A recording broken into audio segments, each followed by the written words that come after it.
Olá, um bom dia para você. Terminou nesta quinta-feira a 11ª Semana de Valorização da Primeira Infância. O Senado promove esse evento todos os anos para estimular o cuidado com o desenvolvimento de crianças de até 6 anos. Em 2018, o tema foi a construção de uma cultura de paz. A primeira infância é fundamental para o desenvolvimento de adultos saudáveis. Opinião unânime entre os participantes da 10ª Semana de Valorização da Primeira Infância e Cultura da Paz. A questão é essa, despertar esse conhecimento nas pessoas, nos políticos, para investir em políticas públicas voltadas para a primeira infância, porque só a partir daí nós vamos conseguir transformar o mundo, né, trabalhando nas nossas crianças para que elas possam se transformar em adultos voltados para a paz. Os primeiros 100 dias de vida do bebê são tão fundamentais que a gente pode criar as vias neuronais por onde o afeto vai funcionar. Você vai estar preparando o bebê para quando ele for um adulto, quando ele for atacado, ao invés de revidar, de ir pela via da agressão, ele vai poder reagir com diálogo, pelas vias do afeto, pela via do respeito. Violência, traumas, o papel da família, da escola e a importância das políticas públicas e cuidados na primeira infância foram temas debatidos com especialistas do Brasil e até do exterior. A questão da paz que começa, na verdade, na família, né? Quer dizer, famílias em paz, né, contribuem, eu acho, para uma sociedade, né, pacificada.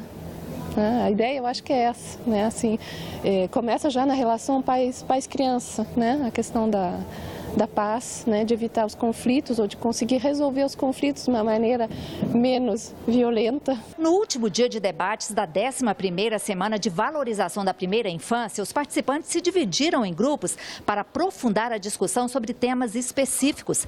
Aqui, por exemplo, uma oficina sobre os benefícios da meditação transcendental na redução da violência e construção de uma cultura de paz. Esse é um outro ponto interessante da meditação transcendental, que é ligado com as neurociências, porque ela desativa a amígdala, que é a parte do cérebro, que é muito, vamos dizer, mais primitiva e responsável pelo centro do medo, né? Da raiva, né? Das reações mais impulsivas. Então, quando você desativa a amígdala e ativa o córtex pré-frontal, as funções executivas, você vai permitir uma ação mais pacífica, né? Por quê? Porque é uma pessoa que não está agindo com instintos animais. Nesta outra sala, reflexões sobre como o trabalho socioemocional na sala de aula pode contribuir para a promoção da paz. E aqui, as brincadeiras de ontem, de hoje e de sempre, como caminho para um mundo mais pacífico. Periquito Maracanã, cadê a sua iaia? Faz um dia, faz um ano que eu não vejo ela passar. A brincadeira tem espaço para música, para as invenções, né? Os conflitos eles vão sendo amenizados e você vai ficando mais tolerante para com o outro, você aceita a regra do outro, você aceita a norma, você cria combinados, né? Portabilidade da conta de luz e novas regras para quem desiste de comprar imóvel na planta. Esses são alguns dos assuntos que movimentaram as comissões e o plenário do Senado esta semana. Então vamos conversar com a jornalista Sheila Assunção, da Agência Senado, que tem as informações. Bom dia, Sheila. Bom dia, Tiago. Bom dia a todos que nos assistem. Nesta semana, os senadores aprovaram vários projetos que afetam a vida de todos nós. Um deles pode mudar completamente o jeito que a gente consome a luz elétrica. Você já trocou, por exemplo, Tiago, de operadora de celular? Ah, com certeza. Eu comparo os preços e vantagens e já escolhi realmente para ficar melhor. Já pensou fazer isso com a conta de luz da sua casa? Escolher quem vai fornecer a energia elétrica da sua casa de acordo com a melhor oferta e o melhor serviço? Pois é exatamente essa a ideia do PLS 232 de 2016. Ele permite a portabilidade da conta de luz ao diminuir gradualmente o limite mínimo de uso para que o consumidor possa escolher o fornecedor de energia. E hoje em dia, né, Sheila, essa possibilidade só acontece com os grandes consumidores, como as empresas e as indústrias. Isso mesmo. Olha, o projeto também dá estímulos a matrizes energéticas limpas. A proposta já passou pelas comissões de Assuntos Econômicos e a de Constituição e Justiça. Só falta ser analisada pela Comissão de Infraestrutura. E no plenário, Sheila, o que você destaca? Olha, eu vou comentar o projeto aprovado pelos senadores que afeta a vida de quem precisa desistir da compra de um imóvel enquanto está na planta ou quando compra um lote urbano e não consegue pagar as prestações. Essas são aquelas situações que caracterizam o chamado distrato imobiliário. Isso mesmo, esse é o termo usado no mercado. O PLC 68 de 2018 fixa direitos e deveres para os compradores e para as construtoras dos imóveis. A matéria dividiu a opinião dos senadores. Por que essa divisão, Sheila? Olha, os senadores que votaram a favor disseram que a proposta dá segurança jurídica às construtoras e aos consumidores na hora da negociação. Por outro lado, vários senadores consideraram o projeto favorável demais às empresas. Um dos pontos mais criticados é a permissão para que as construtoras fiquem com até 50% dos valores pagos em caso da desistência da compra. Como foi alterado no Senado, o projeto será analisado de novo pela Câmara, que dará a palavra final sobre o distrato imobiliário. Então temos que aguardar, não é? E você teria mais algum destaque? Olha, eu até teria mais coisas para falar, porque teve muita coisa legal nesta semana no Senado, como o projeto que obriga a construção de telhados verdes, ou seja, ambientalmente corretos nos prédios públicos. Mas eu deixo aqui o convite para você que nos assiste a acessar o nosso portal de notícias, senado.leg.br/notícias. Você vai encontrar vídeos, áudios, textos e fotos sobre tudo o que aconteceu e o que vai acontecer no Senado. Até a próxima. Até mais, Sheila. O Congresso tem até o dia 22 de dezembro para aprovar o orçamento de 2019.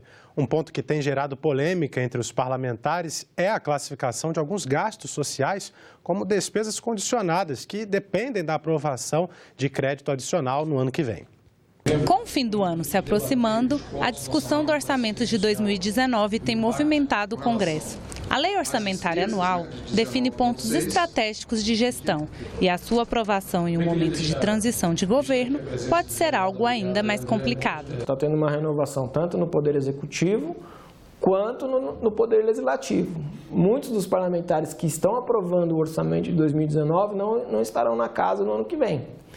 Mas até por isso, são tomados os cuidados para que o orçamento seja um orçamento que consiga atender às necessidades do Brasil no ano que vem, para que não paralise o orçamento, não paralise o governo no ano que vem, que as coisas continuem acontecendo. Um ponto que tem incomodado alguns parlamentares é a destinação de recursos para a assistência social no próximo ano.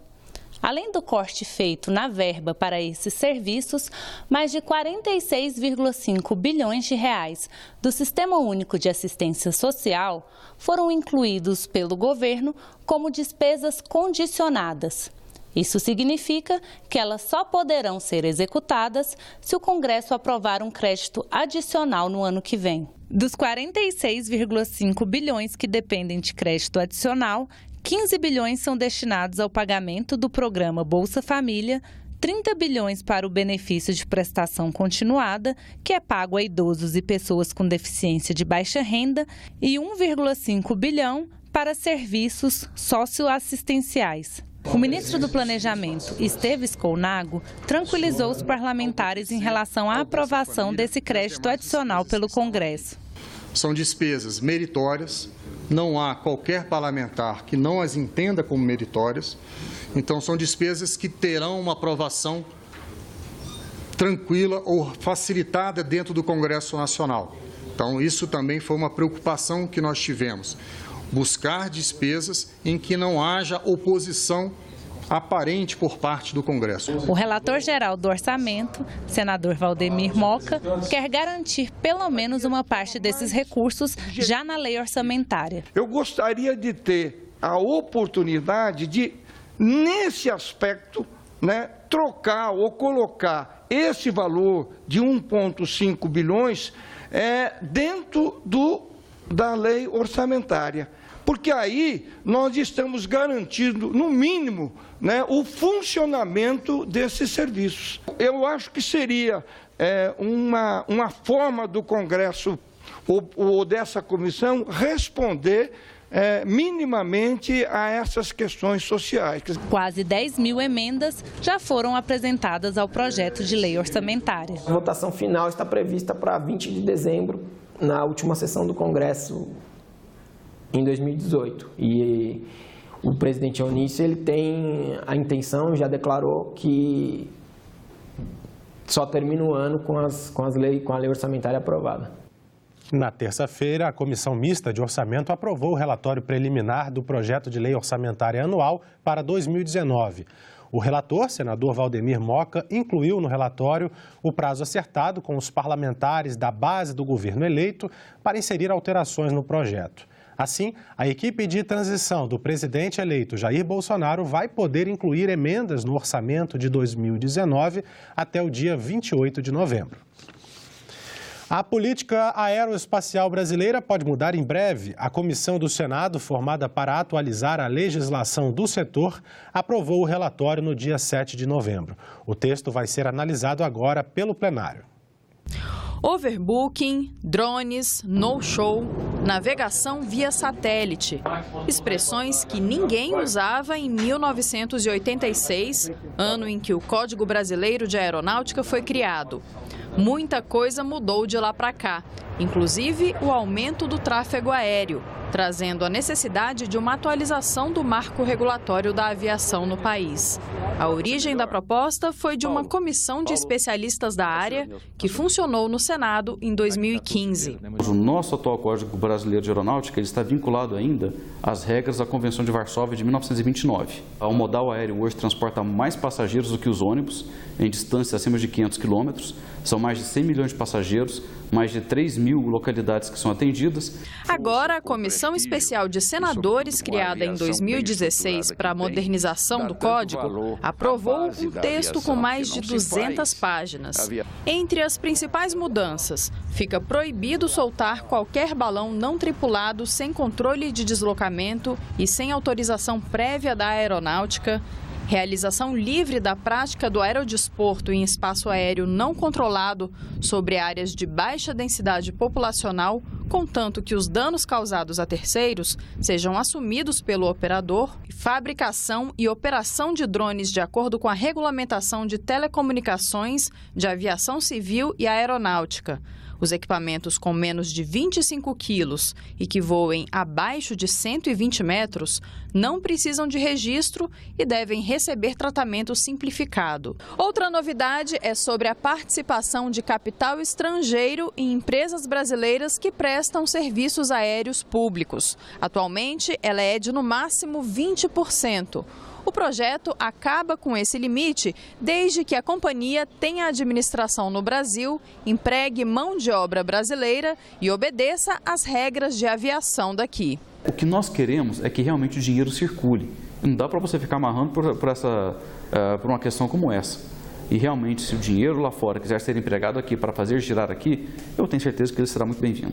Mas o que a maioria das pessoas quer saber é como ficam os direitos dos passageiros. A respeito do peso, do que é que pode levar e não, e os horários de embarque, que são muito controversos de um aeroporto para outro. Marcação de assento, as regras de check-in, porque tem muita gente que não sabe que pode fazer check-in em casa, pode fazer check-in aqui.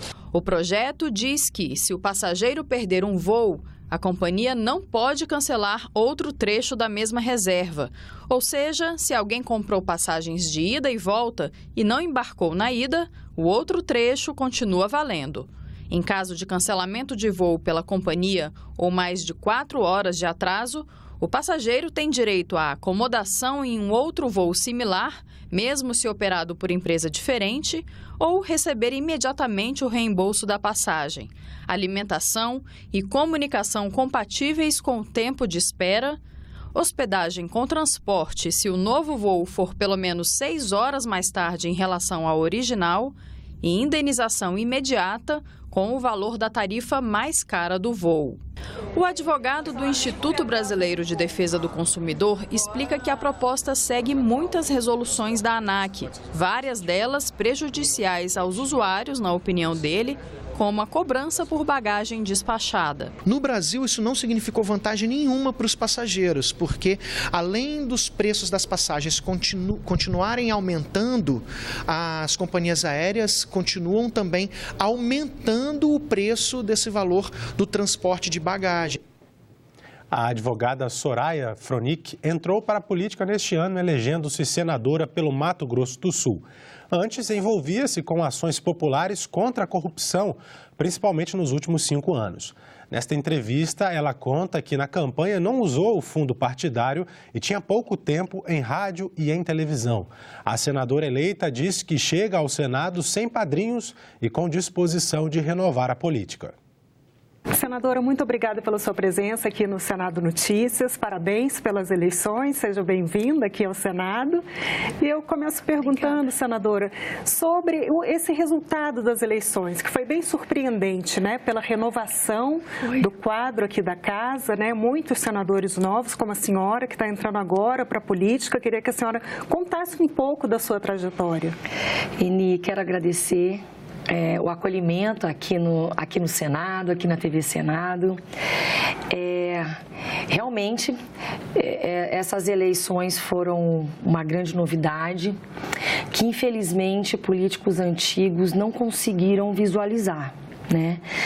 Eu sou advogada, sou casada, tenho uma filha de 20 anos que faz direito já na USP e o meu berço político é os movimentos de rua, né? Então já tem mais aí de 5 anos que eu venho dentro dos movimentos políticos, ajudando em tudo o que eu podia, né?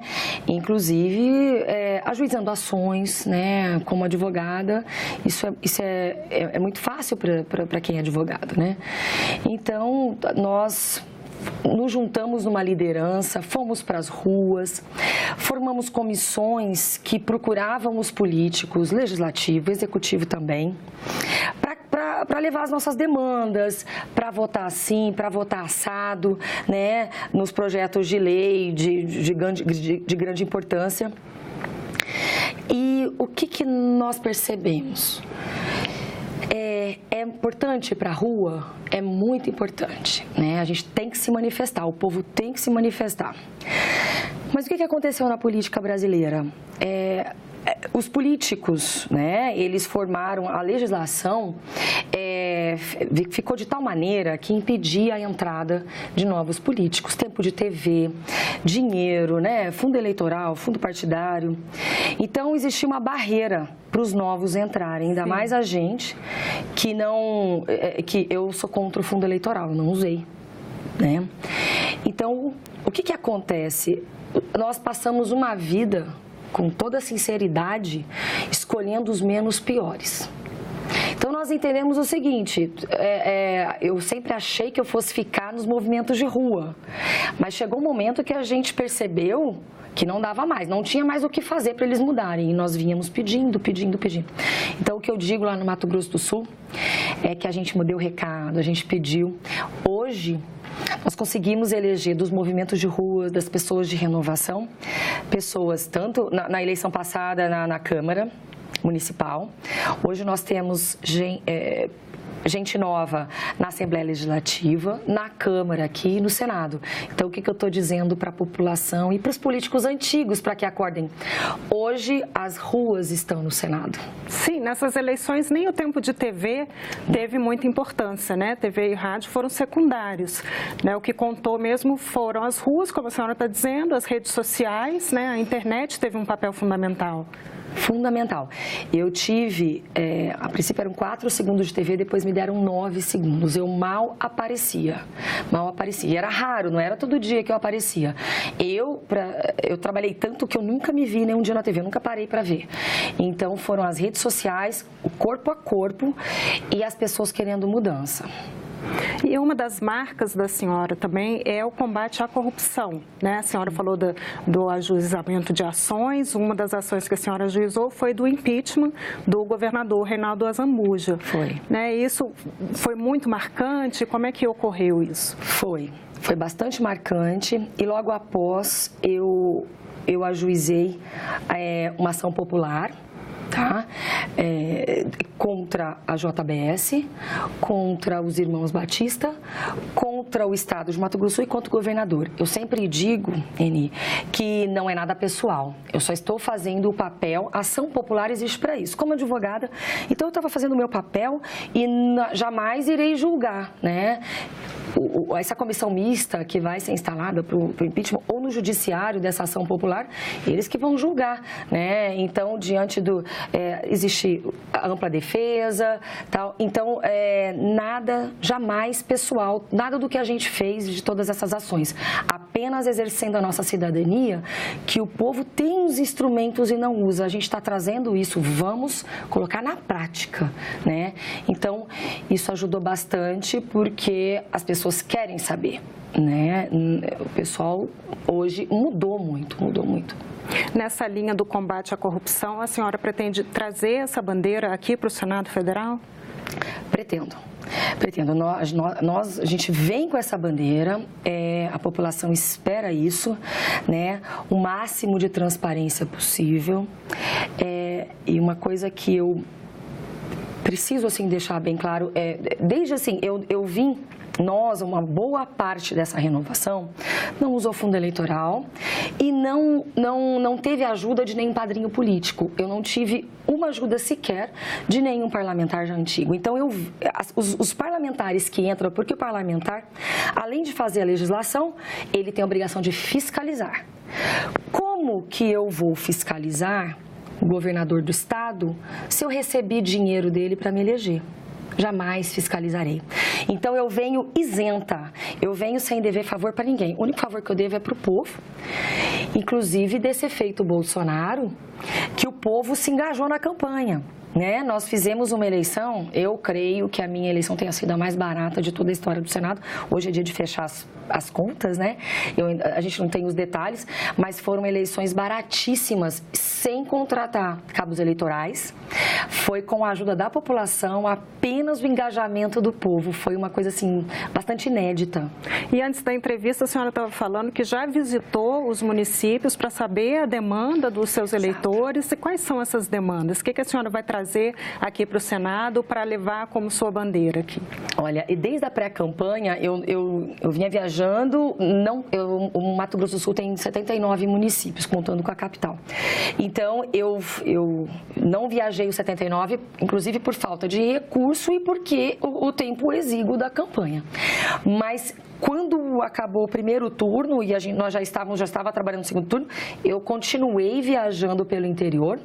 Primeiro porque eu prometi para agradecer a população. Em primeiro lugar, foi para ver a população, para estar perto, né? Segundo lugar, para ouvir. A maior reclamação que eu tive andando no interior, e foi uma reclamação interessante dos vereadores. Eu sempre tive contato, aconteceu naturalmente do contato desde pré-campanha, e eu não conhecia ninguém, não sou desse mundo, assim, né, não era, de ter contato primeiro com os vereadores, e eles diziam assim, nós não temos, os senadores não nos visitam, eles visitam os prefeitos, falam com os prefeitos, ninguém da bancada federal fala com os vereadores.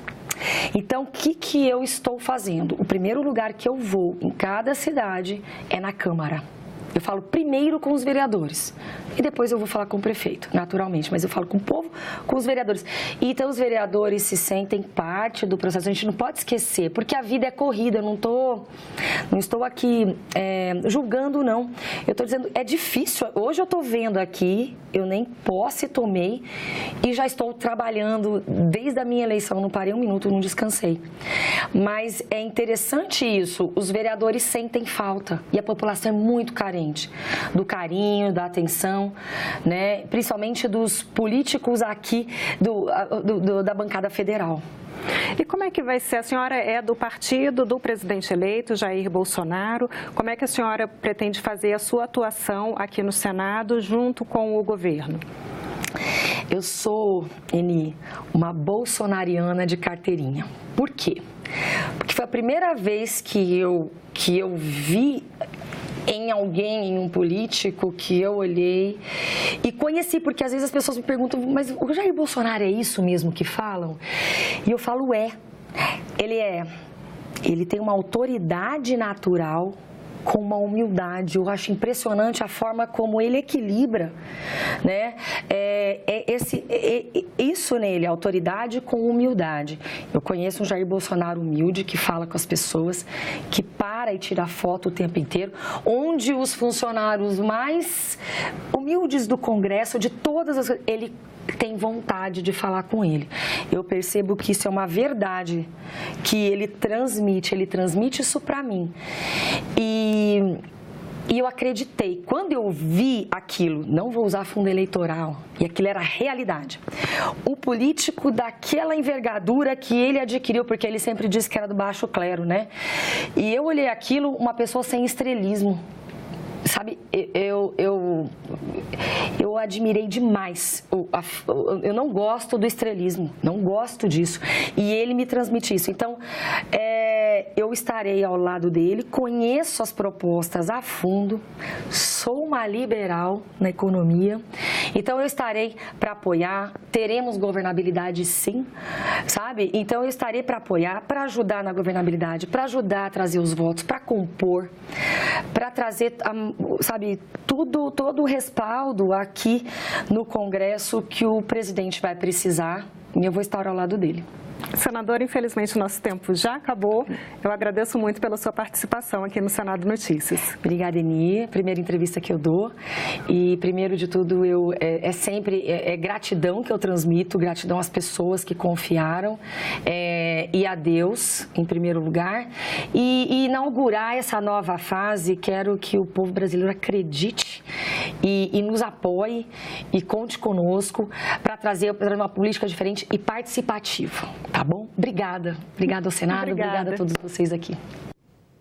Ficamos por aqui. Você pode rever as reportagens desta edição na nossa página na internet, senado.leg.br/tv. Fique agora com as imagens dos 27 estudantes de todo o Brasil que venceram o concurso de redação do programa Jovem Senador e estão em Brasília esta semana vivenciando o dia a dia dos parlamentares.